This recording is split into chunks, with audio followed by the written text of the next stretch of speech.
whatever I build tomorrow has to be better than what I built today.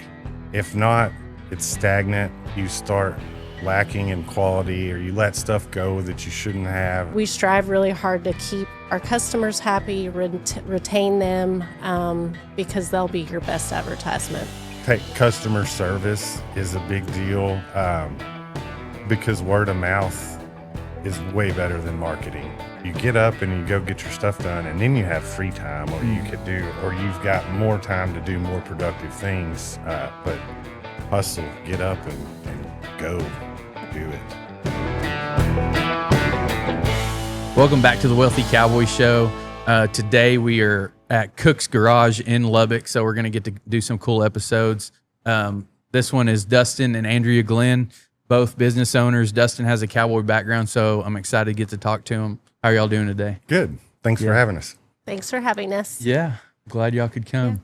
So we always start out with background, so if y'all would kind of give us a little bit of your background. Andrea, you can go first.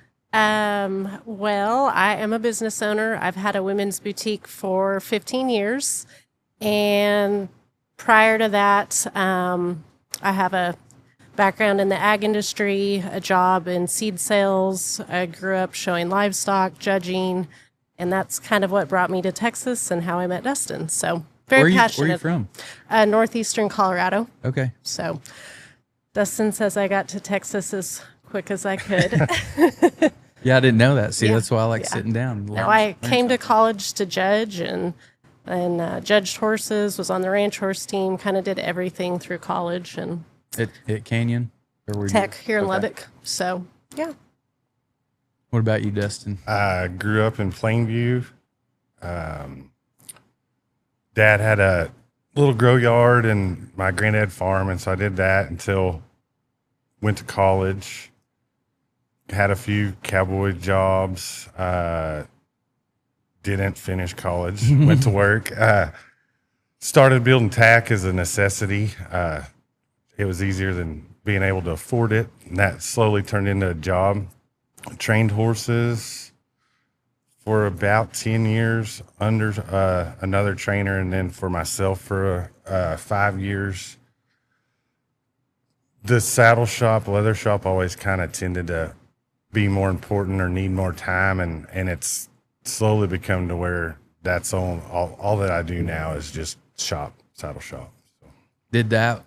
Was that like an immediate success? Like when you started building that, was there a big need for it? No, it was more because I needed it, and then it turned into, I don't like this, I'm going to swap it off, make it better.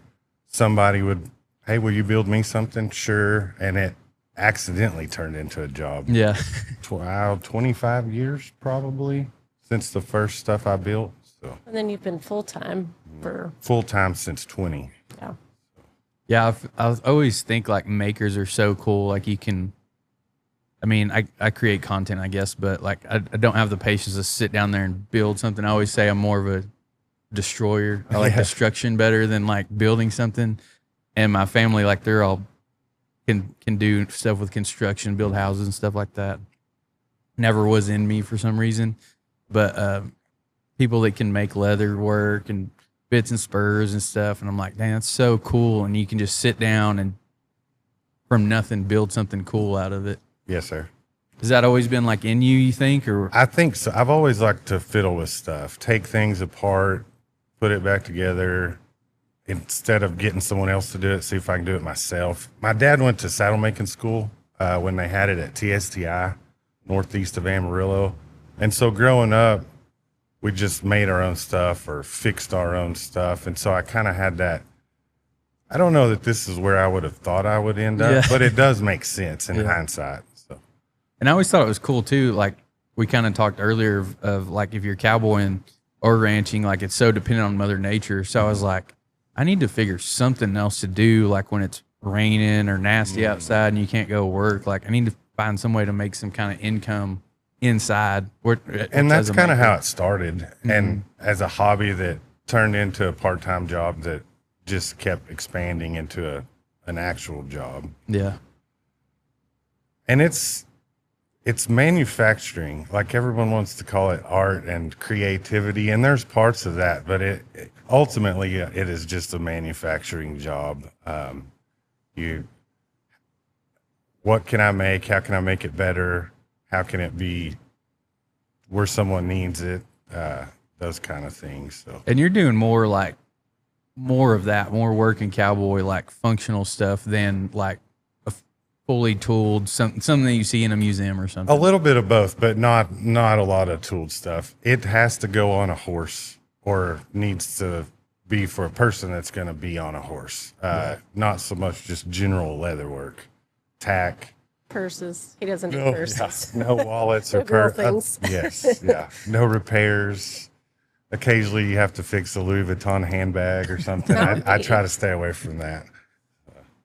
Andrea, I wanted to talk to you because you have a women's boutique, and like that's very prevalent. You see women start them up all the time, but you've been in business for a while, and I haven't seen your financials, but I mean, you're probably making some kind of money if you're stayed in business this long. So what was that like, opening that up and the journey of that? Real quick, if you're a listener of this show and you're serious about leveling up your income, your mindset, and your life in 2026, you need to join the Wealthy Cowboy VIP community.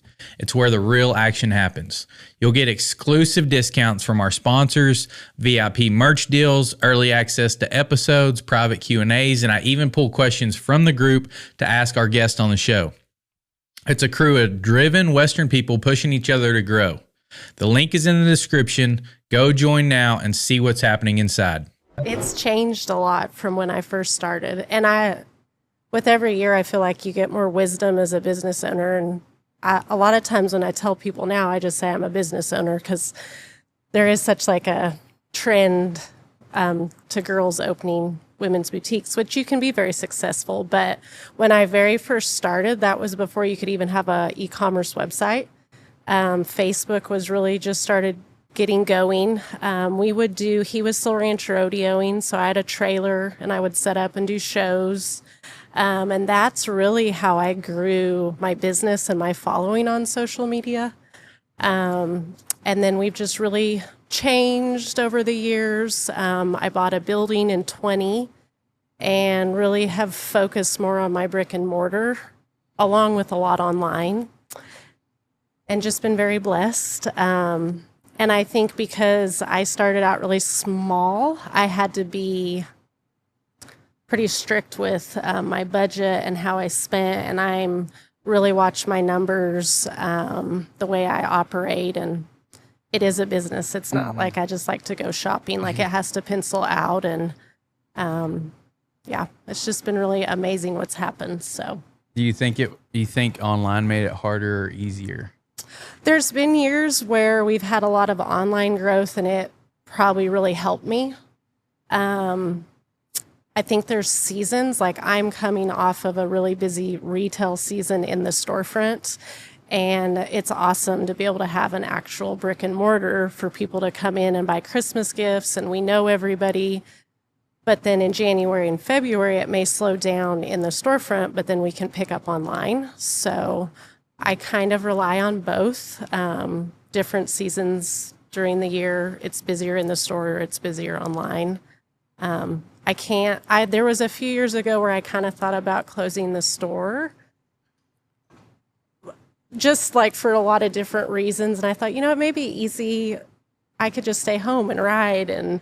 But I think I'm supposed to be in the store, in our community, seeing people. We're very active in our town. So having both has been good for my business model. So they're all different, and everybody operates a little different, but I know what works for me. Yeah. Yeah. Yeah, I think I like to go in store places and buy stuff, which it's not always available. Like you can't always go somewhere. Sometimes you have to order off Amazon or something, but I like going in store. But it seems like maybe the online, it's made it more accessible, I guess. So more people start it, and then maybe that's why more people fails, get into it. It's super easy just to get a website and get going, and then you never really learn. I think so much with any industry too is you have to put in the time and the work, and you have to fail and figure it out and try again. And I probably the first 5 years of my business, everything was invested back into that. We didn't go do stuff. We didn't spend money. Like it all went back into that.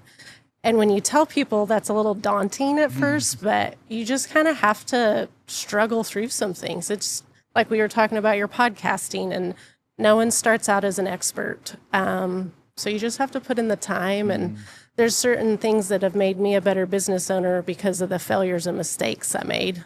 And without making those mistakes, you don't learn and grow from it. Yeah. So Yeah, I think Warren Buffett is the one that said this, but he says like you got to survive. You got to be able to survive long enough to get lucky. yeah, The first rule is surviving, though. we've done a lot of surviving.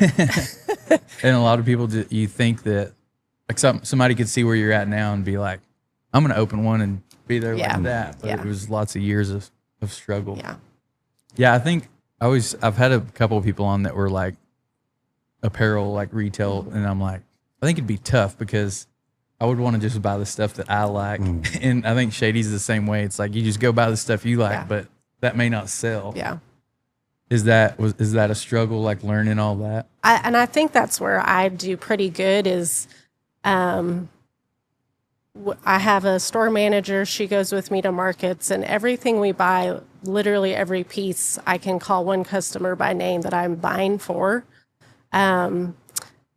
If I was in the stockyards or Weatherford, I would probably have more things that I would personally like, but in Plainview, that doesn't always work. So I have to think about my local customers, like a teacher, and then also we sell like higher end jewelry and some Western lines, and a lot of that ships to North Dakota and Montana and a totally different customer base than I have locally. So I do have to keep in mind what people are actually buying and not what I necessarily love, because at the end of the day, you want to be successful and make money. It's for profit at the end of the day. And Dustin, you get like the complete opposite end of the spectrum. Like if you're going to use it, another cowboy's going to use it at some point. I was thinking about that earlier, and we've talked about this. We get to feed off of each other a lot, and I learned so many things from watching her operate her business. She builds her business based on what her customers want or her inventory. And I try to draw my customers in based on what I want to build. And so it's a different, but I think it also, I want to attract customers that are into the products that I manufacture. And I think that's better for everybody because I stand behind them. It's something that you did want. I'm not trying to stick you with something that I don't really, it's almost complete opposite, but for the same reason, I guess, the way both of our businesses operate. So. When you use yours and that helps, if he's like your medicine bags, it's because you used them for years doctoring cattle and like, so there's something that goes behind that. Like it's been proven and tested. And so. Yeah. What was that like when you were just cowboying, like, were you just coming home and tinkering or like, this needs to be a better design or something like that? That's a lot of it is wearing a pair of leggings and I don't like this about them. So I'm going to go home and change this and fix it. Or even something that I built, use it. Oh, this could be way better. Improve upon it. I've got stuff that I've been building for 20 years that I'm finally like, this is it. It won't change now. It probably will, but I'm trying to stick with that. And I think on my end, I've always got to, whatever I build tomorrow has to be better than what I built today. If not, it's stagnant. You start lacking in quality or you let stuff go that you shouldn't have. But most of it is use, and I like this, I don't like this. There's certain things I won't build because it's like, you may love it, but I don't like it that much, or I think that something on here can be improved and I don't want to put my name on it. But the stuff that I do have, I stand behind it. It's got my name on it, and I'm proud of it, confident in it, and that, so. Now that you're not like going out and cowboying as much, like do you listen to other guys or have a circle of guys. DX Trailer Sales is based out of Lubbock, Texas, and it's definitely not just a trailer dealership. If you are involved in the Western way of life, and if you're listening to this show, you probably are, they have something you need. From trailers for a day working cowboy to a full-time cattle hauler to hay trailers for a farmer or rancher to arena drags, rope and chutes, and feeders for the rodeo cowboy or cowgirl. They also deal in every kind of hay any of your animals could ever need. Literally anything you need for farming, ranching, or rodeoing, they have something for you. And it's gonna be at a super affordable price. Besides all that, everyone you deal with there is super friendly and helpful. We just got new custom flatbeds built for our pickups, and I also got probably the coolest trailer you've ever seen built. And you can stay tuned for a video we're gonna do, and it's gonna show all of that and some more of their products also. So check out DX Trailer Sales on Facebook or dxtrailers.com. Do enough, I get to see stuff, but not as much as I used to. And so I have to be a little more open to feedback where I'm not in the saddle every day. That's been the hardest part. I still get to go cowboy just enough that we have more horses than we need.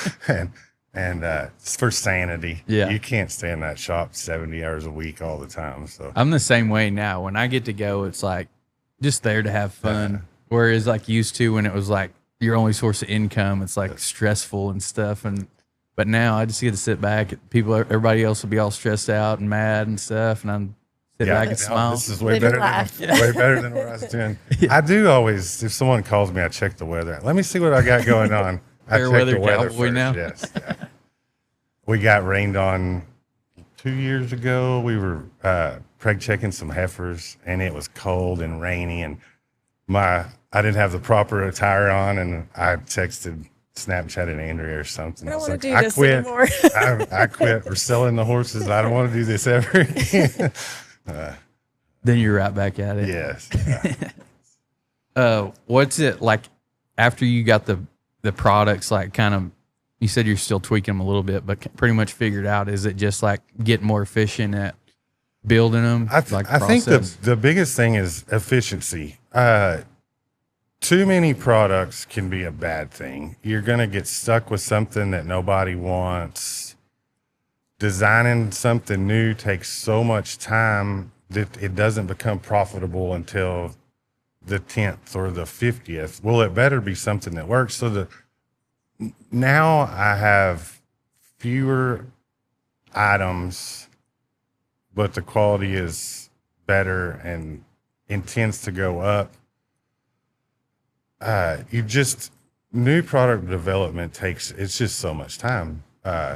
Bags are awful, pattern making, and usually on stock stuff I would have in stock on tack, I do 60 sets of bridle reins or 85 headstalls, and I don't do anything else until I get that done. And it's kind of a one-man assembly line. Sometimes I have part-time help to do a few things, but you just lock in on one thing, knock it out. Well, the only way to increase productivity is either become more efficient or charge more.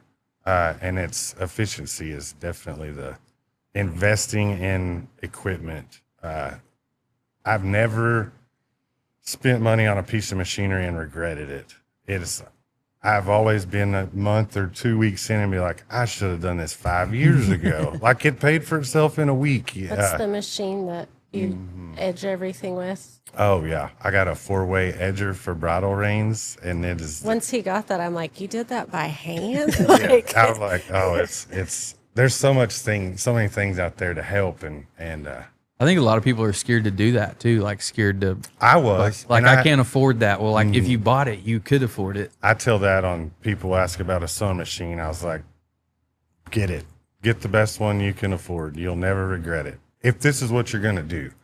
If not, if you're not sure, then that may be a bad investment. Yeah, I tell people that too because I've seen it, like getting into this and like other businesses, like somebody's always trying to sell you the next tool to increase productivity and stuff. And I've spent lots of money on these tools and stuff that I never use, and I'm like, they will help, but you have to use them first Yes. to get to get the use out of them. A box full of Milwaukee tools, if you're not a mechanic, or building homes, is probably unnecessary. Yeah. You could get Harbor Freight because you're only going to use it twice a year. That's what I tell people like day working that want to, they keep a trailer sitting there. They only haul cattle twice a year, so every time they haul, their tires are out and they pop. And I'm like, you would be better off. You think you're saving money because you're not paying somebody else $200 or $300 to haul your stuff, but you're not. For one, you have all that capital sitting there in that trailer. Plus, it costs you money every time. It costs you $200 a tire every time. So if you actually look at it, it's like you would be better off just paying, hiring it out. Yes. Andrea, we kind of talked about like Dustin getting started. What pushed you to start your own business?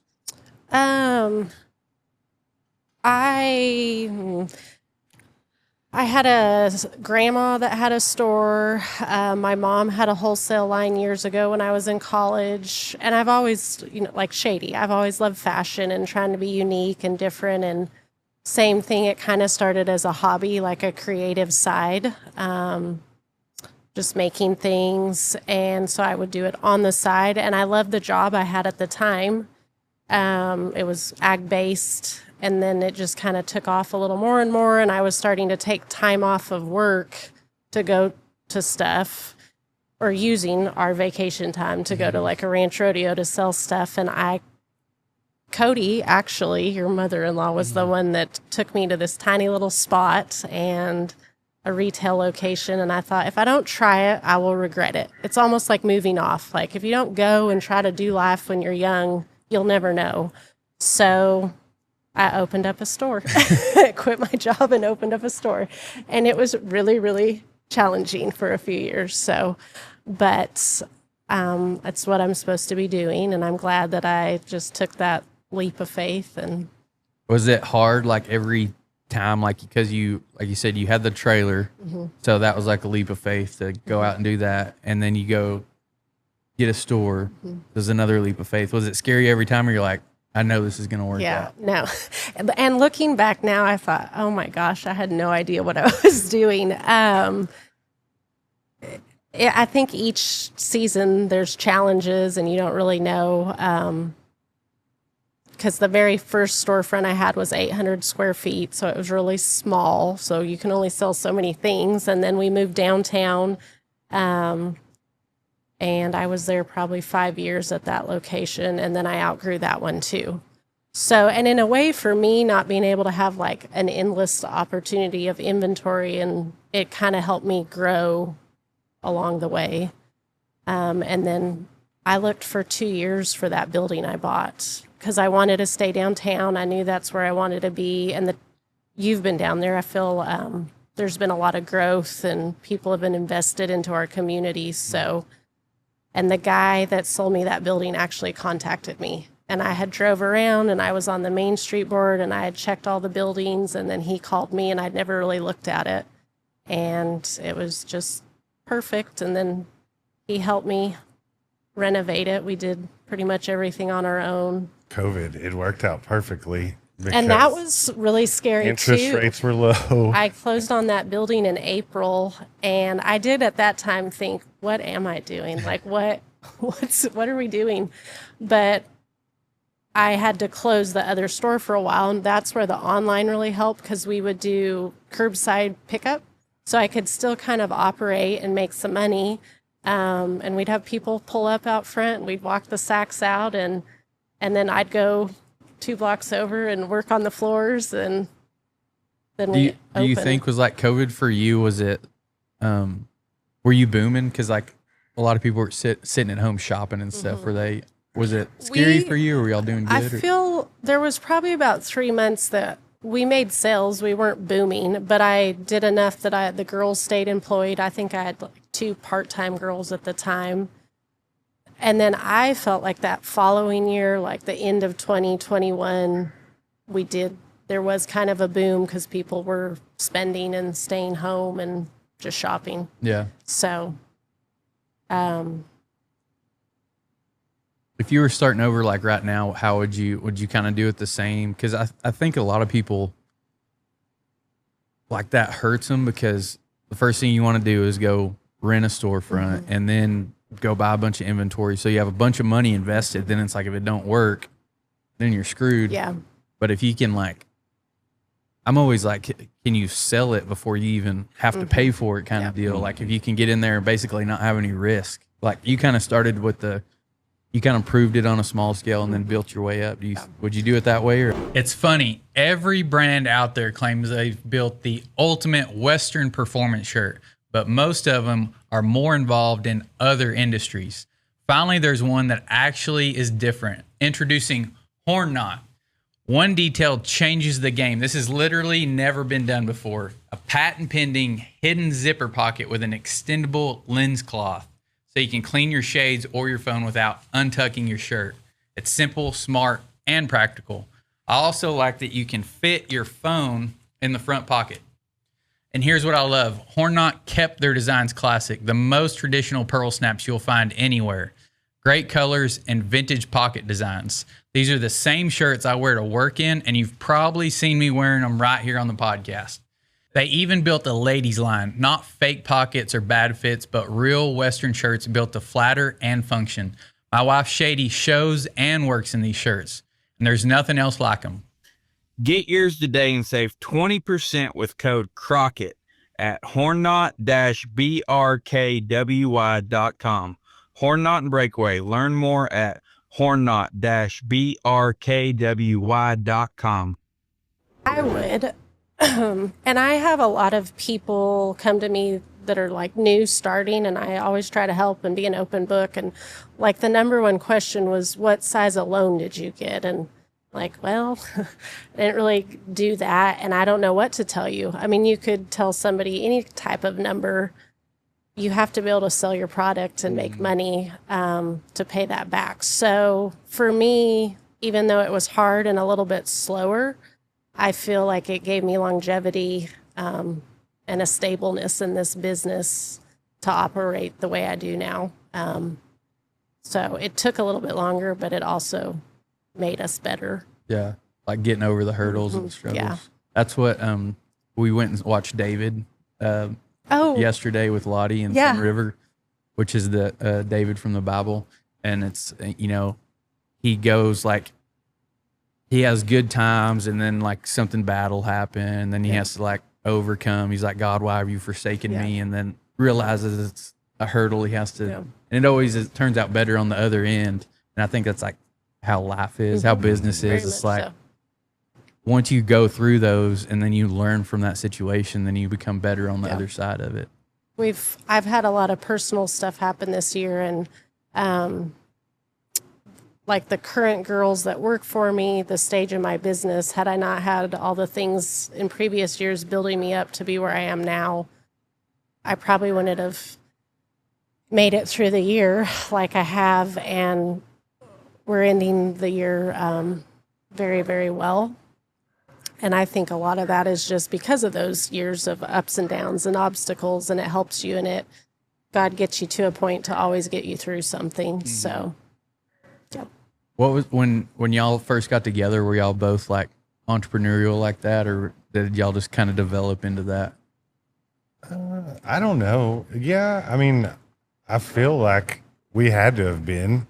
I've been self-employed for almost most of my life. And I never thought I would be. I remember thinking, I don't trust myself. I need to have a boss. And I am so strict with myself and my schedule now.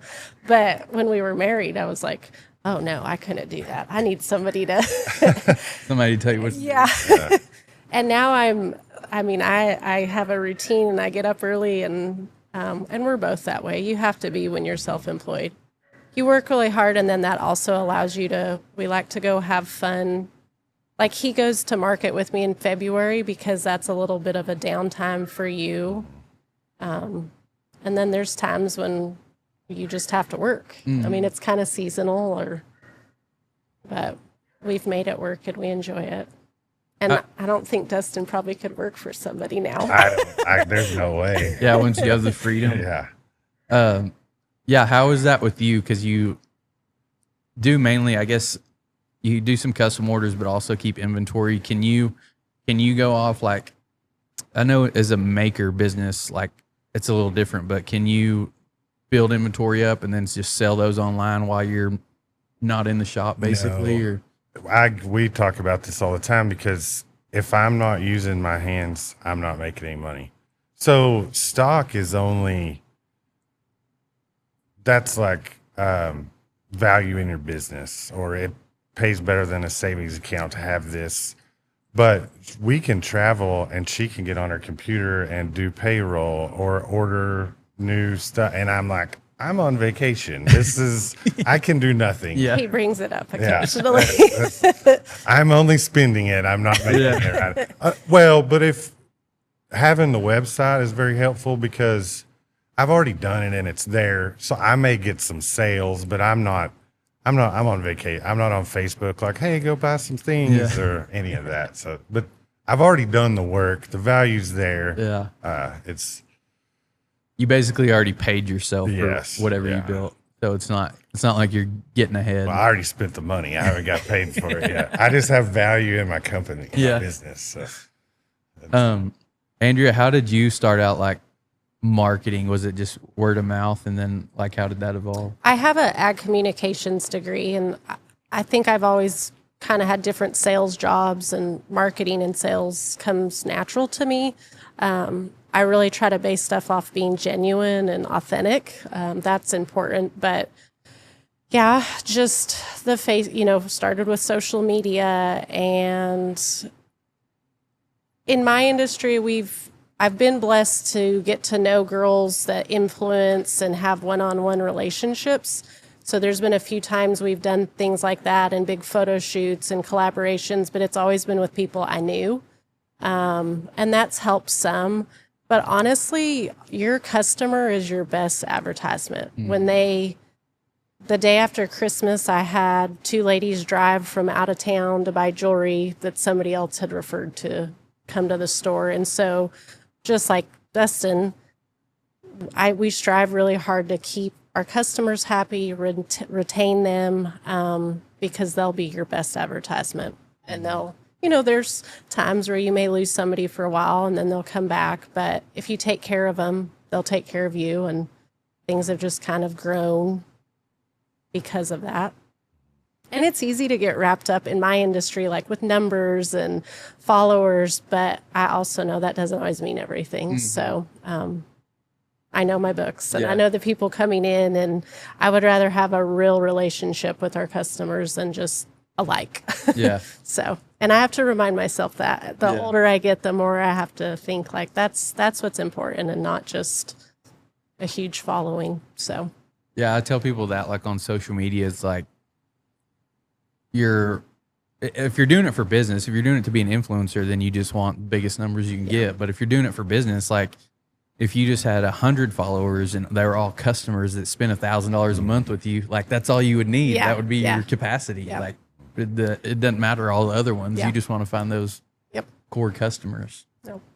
And I think like influencer marketing and stuff like that, like you're saying, leveraging somebody else's following and reputation is really cool if you have a product or a service that'll work for. Yeah. I see some businesses do that and I'm like, damn, that was a good job. That was Yep. probably good money spent. Yep. Anytime we've worked with somebody, I've tracked it, like new sales versus an existing customer. And that's always been interesting. I think for a couple of the girls that did it, because they'd said, well, we work with big brands and they haven't even done that. And then there's been a few times we've done stuff and it's been a huge hit. And you never know how to really prepare. Like you think it may go over well, but you're not guaranteed. So, and I enjoy like that side of the marketing of it to try something new and see if it works, and it may not. And if it doesn't, you try something again. Yeah. Kind of keeps you going. Yeah. I follow this one guy and that's what he says. He's like, so like a small percentage of your marketing budget should be like just testing wild stuff. Or like he said like any business, your marketing, but he even talked about like Google. I think he said like Gmail and like a couple like big time Google products came from just they had a department that was just like testing off the wall Yeah. stuff, and they developed, something huge out of it. Yeah. So you never know what's going to hit. We do texts and emails, and we kind of have fun with that too. One of the girls that works for me just trying things and like, it worked and that didn't work.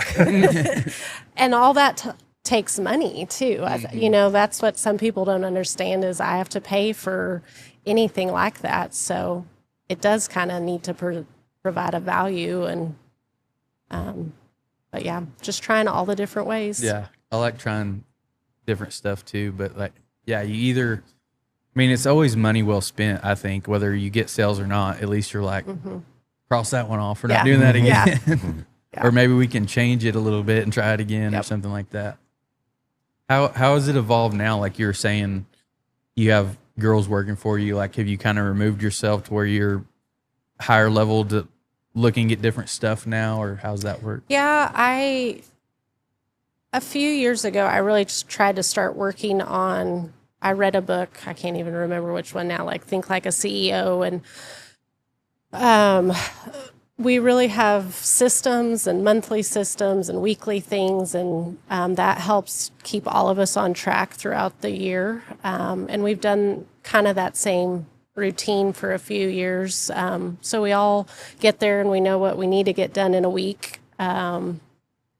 And I think like this year specifically, I was gone almost all of July, and I don't think anybody really would have noticed. And they ran that place like clockwork, and we're on social media. And that's the other thing about social media is I can take pictures of an outfit 2 weeks ago and you don't really know for sure. Not that you're trying to do that, but you can go in and get a lot done. But I'm just really fortunate with those girls that work for me, and all of them over the years. I think God's just always brought the right girls at the right time, and I probably could have been gone all year and they would have just taken care of things. So even me being in the store at Christmas time, I have a lot of guys that shop, and I used to joke about, well, we'd never be able to leave because I have that one-on-one, but they've been there long enough that they do too with all of the customers. And it's neat to see the girls that work for me have their own relationships with our customers now. That says something. So, but it's still important for me to be there and do things. And I am my business and my brand. And, there's a little bit of that, but I told Shady that the other day. I went in to get her just a little piece of a Christmas present, and I walk in, it's a jewelry store, and I don't know anything, so I'm just like, I'm looking for a gift, sell me something, basically. Like, I don't know. Yeah, you can sell me whatever you want. And she's like, well, these are cool, and I'm like, no, just tell me. Like, if it was me, I'd be like, you need this, you need this, and then you need this expensive thing over here and this. And I was like, just sell me something. yeah. I'm like, that was a missed opportunity there. I've got to tell you all about the Trailer Coating Company. If you have a living quarters trailer, a show trailer, or a camper, they can coat the top of the trailer to not only seal it from leaks, but it also helps insulate it from the extreme weather. I know down here when we go somewhere in the summertime, it's super hard on the AC to try to keep up, especially if you're in and out of the trailer a lot, opening the door and all that. Not only will it help with the AC in the living area, but it'll also help keep your horses or livestock cooler as well. Up to 45 degrees cooler, they claim. That is crazy. And it doesn't matter where you're located, you can contact them and they can come directly to you. Check out the Trailer Coating Company on Facebook or go to thetrailercoatingco.com to see how they can help you. You can also call Jason Holder directly at 682-284-3938.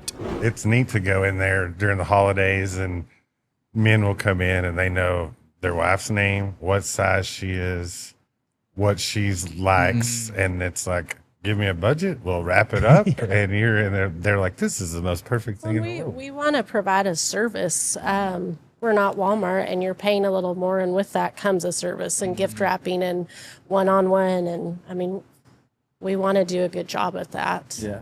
And it is neat. It is. Last year at Christmas, it was all guys, and they were talking about cattle prices, and you would have thought you'd been at a coffee shop. It was And I have an ag background and have been around a lot of those guys and worked with some of them. And so it is comfortable and they're comfortable. And I think they come in now and don't even think of it as being like a boutique. It's more of like, hey, A hangout. yeah, we give them Yeah, beer or it's not coffee intimidating. or whatever. And yeah, so it's been Yeah, good. that's cool. Yeah.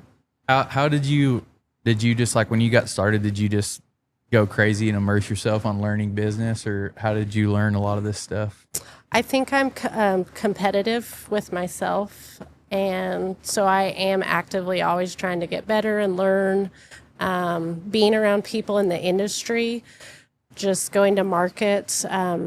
I have friends that are designers or wholesale reps, and that has always kind of helped me, like to every year learn what's going on or learn something new. And now with podcasts and Audible, and I just try to like continuing education on my, but you have to be diligent about it. Like I can only get as good as I want to be. So it's on me to get better and learn. And that's how I help the girls that work for me too. Like I have to be a strong leader. And then I have great friends. Like I have some couple good friends that I ride with that are amazing and help me to be better. Or I have a couple business friends or church friends. I think iron sharpens iron, and who you surround yourself with can really help you rise above. So I feel like a lot of business people that I talk to, like it's like some of them, it's like the biggest perk of business, the biggest like thing that makes you successful is people, but also like the biggest downfall is people. yeah. And I think a lot of it comes to like you said, to leadership, and being around the right people. And then also like if you've got employees, building the systems out where they can just, it's Yeah. easy to just check the boxes. Yeah. You don't have to think a whole lot about it. Yep. Dustin, have you been able to implement any of that stuff, or is it just too different since you can't really remove yourself? No, I'm always,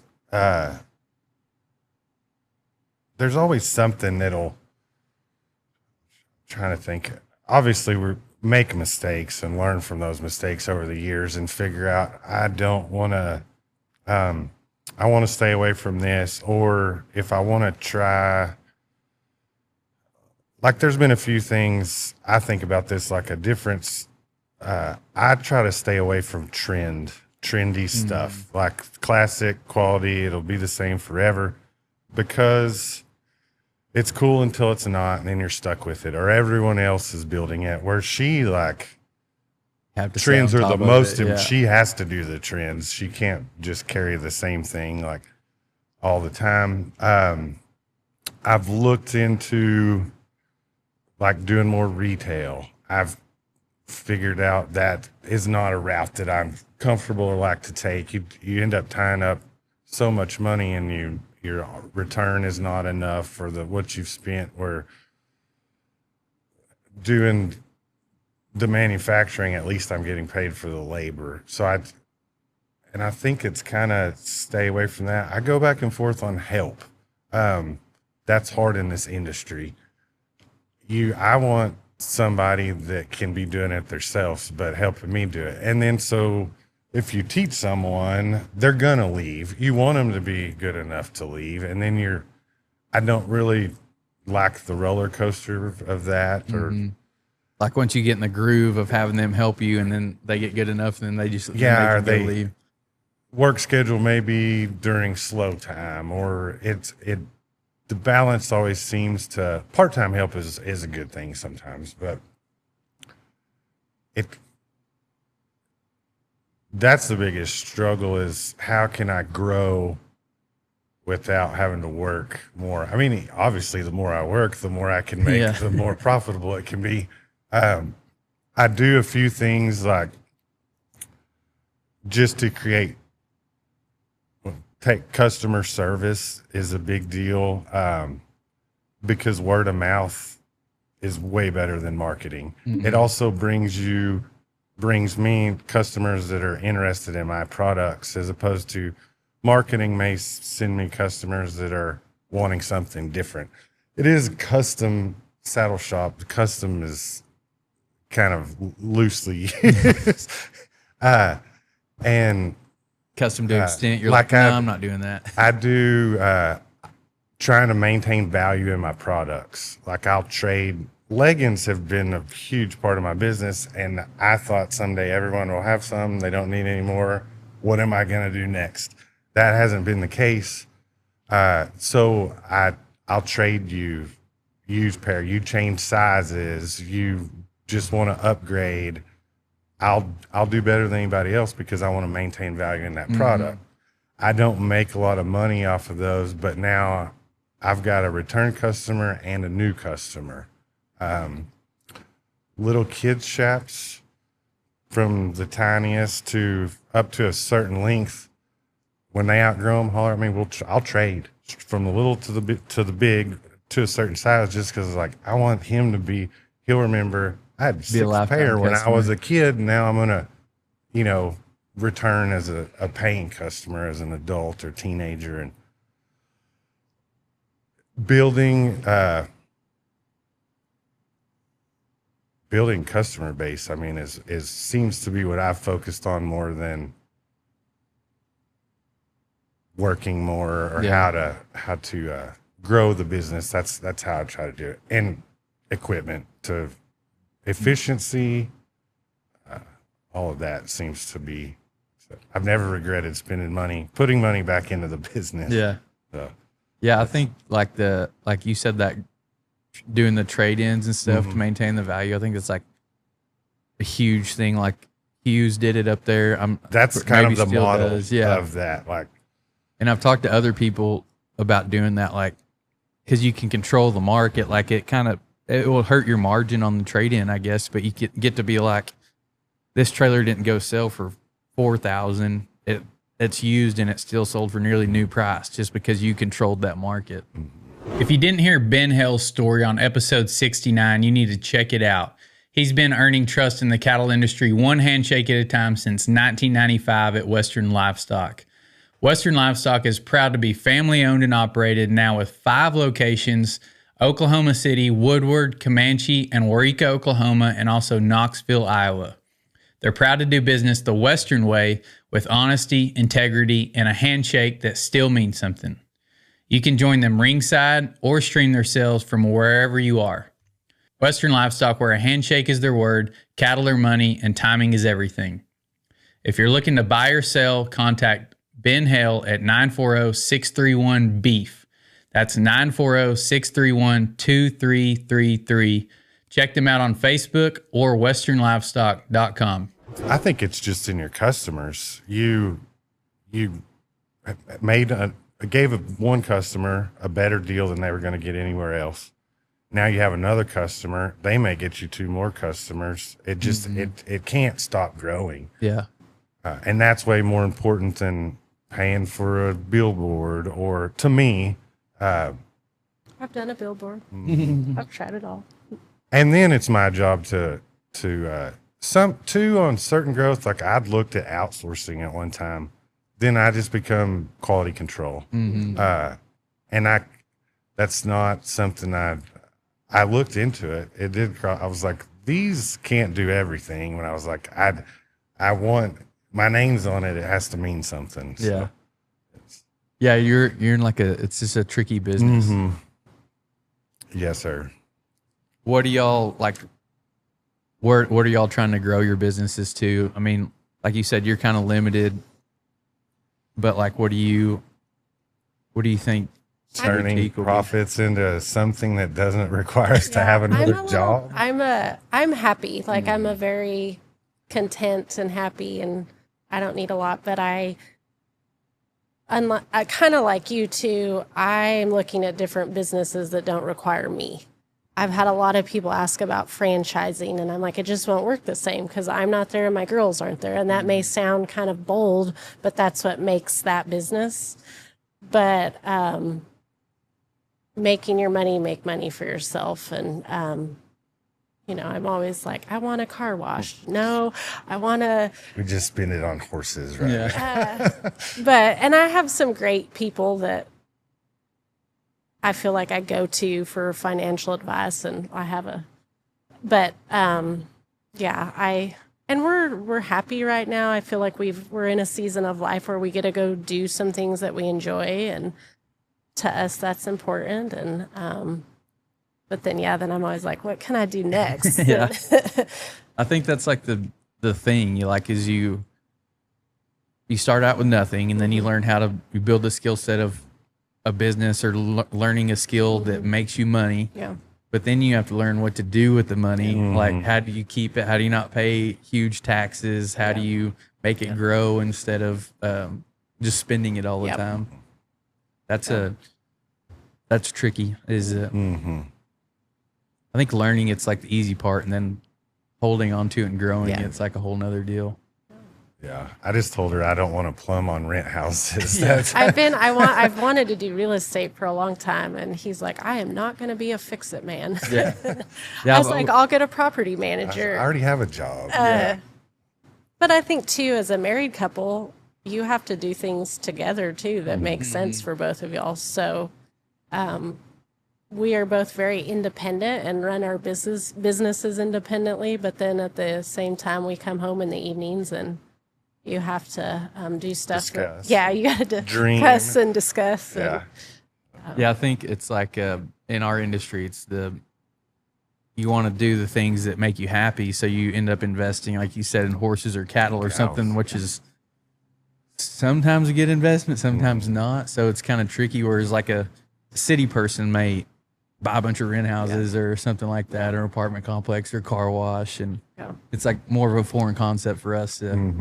She's done that. Cows are tough because it only rains once every 7 years. So, dabbled in cows, and it's another job. I haven't seen the return quite too well. So.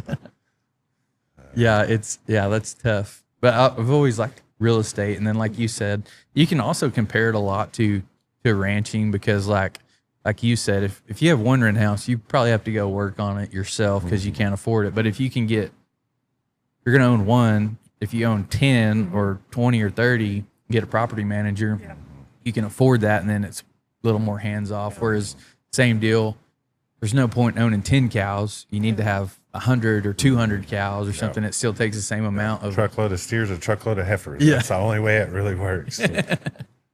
Yeah, once you get to a certain scale, then that's when you actually make some money. Like you said, after you build so many, you get the pattern figured out, you get the process figured out.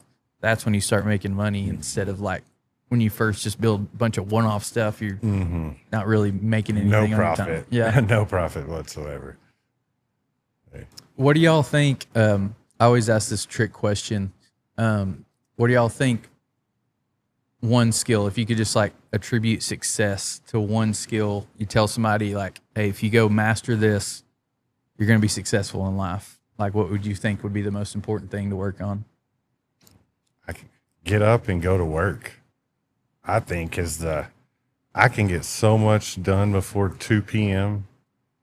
and not play catch up at the end of the day. I think it's not everybody's morning people, but I think that's you see that in the ag industry, or especially like cattle, or you get up and you go get your stuff done, and then you have free time, or you've got more time to do more productive things. But hustle, get up and go do it. And I like it in the morning. I know everybody's different, but like you said, like after 2 or something, like in the afternoon, I'm coasting, try to go hard. And then in the afternoon, it's like, I don't want to start anything new. So you kind of coast through the rest of the day. Still working at just 30 miles an hour. Yeah. Yeah. But then also sometimes, I think it's just something about when not everybody else is, if you get some quiet time, whether it's midnight or 5 a.m. or whatever it is, like just you get more energy out of the world, I guess. We're morning people. We get a lot more done before people get up, probably. Yeah. What do you think? Is I same thing. Work hard, and then your character, just be authentic and genuine, and have good character, and that'll take you a long ways. So, what about? I know we talked about podcasts and books and stuff. What about like what are some of your favorite podcasts or books or resources that help you? I listen to all all kinds. Like I really enjoy yours. I'll listen to a lot of You don't have to say mine. but like more men-based type things. Sometimes I get more out of that. And then I listen to all kinds of stuff, books.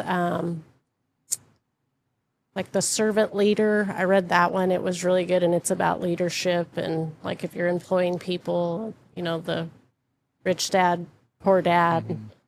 I feel like you need those, and then I'll read a history book. Yeah. Which is important too. But I love all kinds of podcasts. I have a whole list I'll send you. I do podcasts. I don't read as much. I've got a television on the shop. It's on YouTube, and there's podcasts on 10 hours a day. Depending on what I'm doing, it may be more entertainment just because I'm listening and not looking. And if it's something you need to pay attention to, I'll have to do it again. And sometimes if I get up and I get a bunch done at 4:00, I may put it on one that I can sit down in my chair and tie some knots or do something and actually absorb it. Books, not so much learning stuff. I like nonfiction, like the one about the cartel and the racehorses was the last Like one. the Cartel Cowboys or something. That one was good. That was the show they did about it. I can't remember what the Bloodlines was the book. It's That's good. pretty good. I think any of that, like you said, I almost always have like a biography and a business or self-help book going, like, because you can learn so much just from people's stories. Like and that Ed Milet. Did you ever listen to him? And then like the business books, I mean, you can get tactical stuff. And a lot of people, I think you got to get the leadership books in too, because that's a huge part of running a business. If you're running people or a family or something, you got somebody underneath you need to learn leadership. And then I think how I got started was like the first books I read out of school that like weren't required was like Ben K. Green and stuff, like the old cowboy stories. And then I kind of got in the habit of it, which now I don't hardly ever read, but I listen to them all the time. But just hearing those old stories and all that. Yes, sir. And then always the hard wrap up question is, what's your favorite restaurant? Running a ranch today means managing far more than cows. You're balancing multiple enterprises, family partners, land bases, leases, inventory, equipment, and markets that move fast. But if your books and inventories live in the checkbook, spreadsheets, or buried inside of QuickBooks, you're always reacting instead of steering the business. Ambrook gives ranchers real managerial insight, not just bookkeeping. See profitability by enterprise or location, know whether hay is paying for itself, whether stockers outperformed cow-calf this year, or whether that rented pasture is worth keeping. Your balance sheet updates automatically and with ag-specific inventory management. You always know exactly what feed, inputs, and livestock you have on hand and what they're costing you. Tag receipts from the feed store, reconcile from the tractor, and eliminate the year-end scramble. Ranchers save up to 90% of bookkeeping time and finally get numbers they can trust for family meetings, lenders, and major expansion decisions. Ambrook is built for ranching complexity, not just generic small business accounting. Try it free for a month at ambrook.com/wealthycowboy. That's AMBROOK.com/wealthycowboy. Here in Lubbock could be Jazz. That's a Cajun place on 19th Street. It's kind of a dive. Yeah. It's where we go for my birthday, or if we're in town, we almost always eat there. We like Spago in Vegas. We've enjoyed that one. Spago? Joe Stone Crab. Joe Stone Crab. We ate at a really neat place called Husk in Savannah. It's like one of my top 2 meals, probably. Charleston. We like to splurge on fun meals because we don't go very often. Yeah. So when we do, I'm like, we're gonna eat good, not at a chain. We travel, we walk, and we eat. Yeah. That's how we are. We're going to go like find something that's unique to that place. We were in that Amelie's, or what is it called? I've heard Oh, you. Haco. Yeah.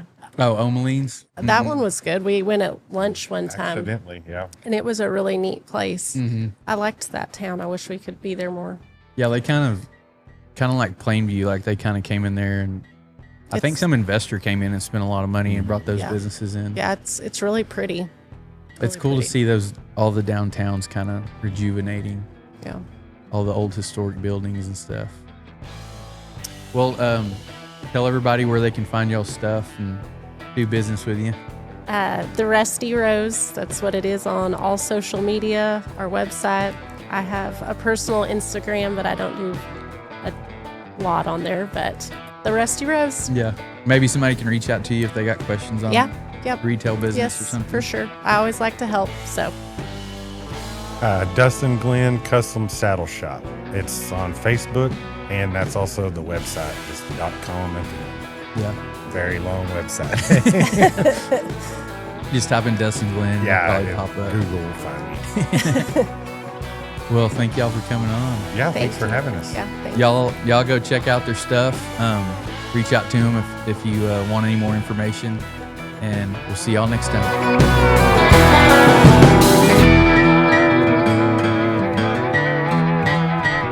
Real quick, if you're a listener of this show and you're serious about leveling up your income, your mindset, and your life in 2026, you need to join the Wealthy Cowboy VIP community. It's where the real action happens. You'll get exclusive discounts from our sponsors, VIP merch deals, early access to episodes, private Q&As, and I even pull questions from the group to ask our guests on the show. It's a crew of driven Western people pushing each other to grow. The link is in the description. Go join now and see what's happening inside.